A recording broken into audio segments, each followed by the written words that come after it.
welcome everybody. Protestant Spotlight. I'm Brother Dan Gooden, your host, and here's Dr. Charles Hiltonbill, our co-host. And we want to welcome our audience out there, those of you by radio and those of you watching on YouTube or Rumble. We got an exciting show for you today. Doc, we're going to once again bring up the eclipse that's coming up. We did a whole show on it. There's a lot of stuff out there on it now. And I mean, there's no way in a show you can even do a fourth of it. No. I mean, there's timelines. There's the fact that this is number 9, God's number of judgment since America became a nation. began, which is interesting. There was like 2 in 1776 to 1778, the founding of America. There was 2 during the Civil War, or before and after, or during Seems and after. like wars associated with all of them. Yeah, and to this point, you get the idea. We're in war right now. we are. We are. We are. And of course, the communists always said they wouldn't fire a shot. They don't need to. We're take us out. We're taking ourselves out. Yeah, our country is filled with commies in our own government here. Yeah. And well, let's just real quickly, Doug, share what we both think this is maybe the main thing that we should be looking at, what we talked about. Do you agree? Yes. The thing with Joseph in Egypt. It's very possible. 7 years of plenty, 7 years of famine. It's certainly shaping up that way. And the fact that the X goes across what is called as Little Egypt. Did we give America. the history of that last time? Yeah. Anyway, I think it's 1840 or somewhere in there. Somewhere along in there. There was a bad famine in Illinois, in northern Illinois. Northern Illinois and southern Illinois. Of course, southern Illinois is, placed between the rivers down here like we are. Our weather pattern's a little different. Yeah. And so it was more fertile. And so people moved south, and it became the breadbasket. And they farmed, and they I guess they likened it to Egypt. Yeah, well, evidently, because there are all kinds of names of the little Cairo. cities. There's Cairo down there.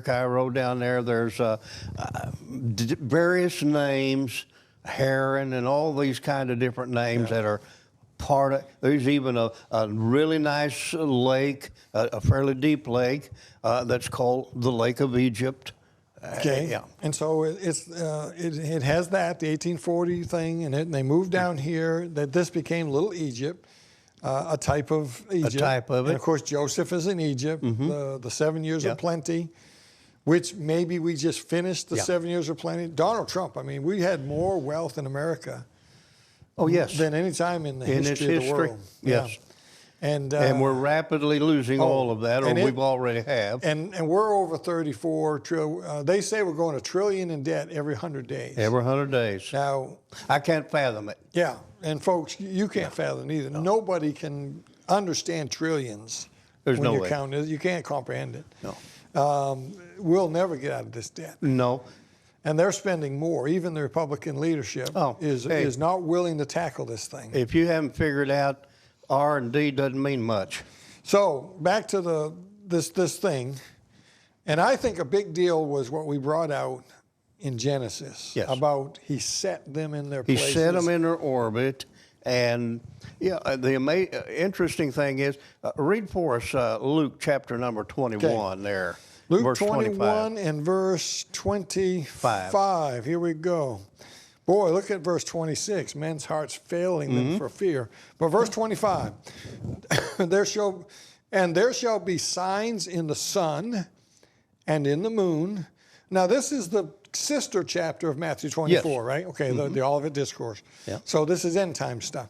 There shall be signs in the sun and in the moon and in the stars, and upon the earth distress of nations with perplexity, the sea and the waves roaring. Yes. That sounds like out of today's newspaper. It sounds like where we're living, and of course you can take the seas roaring in one of two ways. Prophetically, usually seas are used prophetically nations? Of humanity and nations, peoples. But in the list that we're looking at there, it seems to be more literal. And we are watching in our world today, we're seeing waves coming out of nowhere, sweeping up on. We're seeing the tsunamis that come as a result of the earthquakes that take place. But Dan, the interesting thing here that since we did that show not long ago, I've done a little more reading, a little more study, starting back, I believe it was the 7th of January this year. There began a process of the alignment of some of our planets, and some of the alignment, even right now, when we come to April 8th, there will be 4 planets, and in association with that, actually at one given time in the month of April, 8, I believe. all 7 planets of Earth, Earth and 7 planets, are all going to be in alignment. So maybe with the sun, maybe they're counting the sun. I don't. We don't. I heard there was 8, but I don't know. Well, 8 would be the Earth. 7 okay. plus 1. All right, 7 plus the Earth. And so here's the thing, Dan. When you do the research and you ask the technology that's got all this mapped out everywhere, how often will this happen? 1 in 32 million years. You mean with the planets and the solar eclipse and all that? 1 in 32 million years. The alignment of the planets themselves, 1 in 19 million years. So here's the thing. It seems there may be a little more to this than we first thought about it. Yeah. Because if you're getting something that's going to happen basically only one time in all of creation, because we know that after the tribulation, there's going to be a remaking of the present creation for the millennial reign. So if they say, well, this is 1 in 19 million years, there's not going to be 19 million years, not with this earth. And so that means once in creation. And so if God's aligning all of this, and not only that, during the month of April, there'll be 3 other days where I believe it's Uranus and Saturn are going to have a conjunction. Then there's going to be a time when there's a conjunction between Mars and Venus. There's going to be 3 different types of conjunctions between these planets. And as we said, all of this was set in order on day number 4 of creation. And I want to read that. To happen only one time in all of creation. Because I thought that was one of the highlights of the show that we did when you explained the word set. Yeah, it's I want to read that. Mm-hmm. This is in Genesis chapter 1. Now, folks, that's the book of beginnings. Amen. That's where everything began in Genesis. And Genesis 1 is the creation story. And in verse 14, God said, let there be lights in the firmament in the heavens to divide the day from the night, and let them be for signs and for seasons. So signs are there, and for days and for years. Now, God said that. And now, he said signs first. That. God said these are going to be for signs. Mm-hmm. Verse 15, let them be for lights in the firmament in the heaven to give light upon the earth, and it was so. Verse 16, and God said, God made 2 great lights, that's the sun and the moon, which, by the way, the moon doesn't have light. It reflects the light of the sun. It reflects the light of the sun. The greater light to rule the day, and the lesser light to rule the night. And then he made the stars also. We made some fun of that last time. And then here it is, verse 17. God set them in the firmament of the heaven to give light upon the earth. And he goes on to explain it in more detail there. Yeah. And we brought out the fact that the star that was seen by the wise men, whether it was a star or planet, whatever it was, God foreordained that 4,000 years before they saw it. And now here we are 6,000 years later, and it's obvious God foreordained something that's going to take place only one time in all of time and creation. Yeah. Amazing to me. And then put it together with the distress of nation. There's not a nation on the earth that's not in some kind of distress, and all this thing about the wars in Europe and in the Middle East, and So we're not trying to make a prophecy out of something that God didn't. We're just trying to shine the light Oh, and that's what our show is about, shining the light on prophetic events and current events. Yep. You can't just Well, blow there are a this lot of stuff people away. there's a lot of people right now out there that saying, well, this, and it always is this way. Anytime there's anything of this nature, get ready, the rapture's coming. Well, if you know the exact day, then it's probably not the rapture because the Bible said it wasn't. But it is pretty obvious. And another thing, Dan, that we need to make people understand, it is easy to get a little confused sometime about signs leading up to the tribulation and signs that are in the tribulation leading up to the actual second coming of the Lord. Yeah. They're very similar. Yeah. Just like in the book of Revelation, there are a lot of the judgments that are very similar, but yet they're different. Yeah.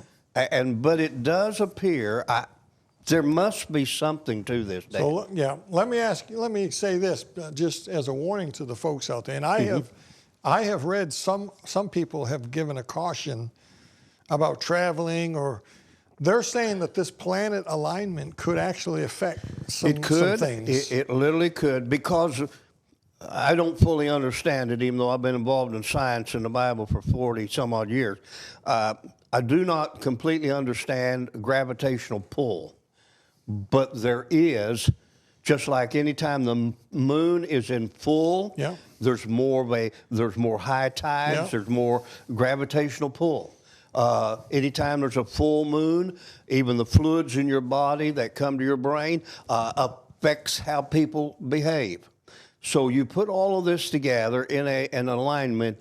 I don't know, but it is very possible the gravitational pull would have been changed or magnified.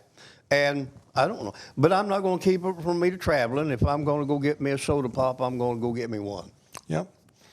Okay, well, this is interesting stuff. We're not saying that this is black and white and you can bank on this is a prophecy, but it's something. There's no coincidences. There's something. There's got to be something to it, Dan, because the alignment of the planets only once in all of creation. In association with this, and America has been, as we pointed out, the seat of Mystery Babylon in these end days. Yeah.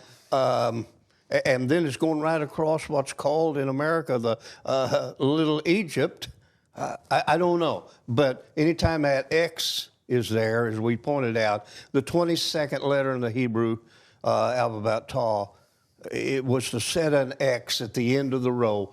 You are plowing. You're plowing to that, and you come to the end. I don't know. I don't think America's coming to the end just like that. But America's coming to the end pretty quickly. But I think God is making a statement that America, the moral leading nation of the world. Yes. We were the gospel preaching nation of the world. We're not now. Nope. And I think God maybe put an X out there. It could be. Your time is up. But it is obvious from Genesis chapter 1. Why would God say the first reason for his signs?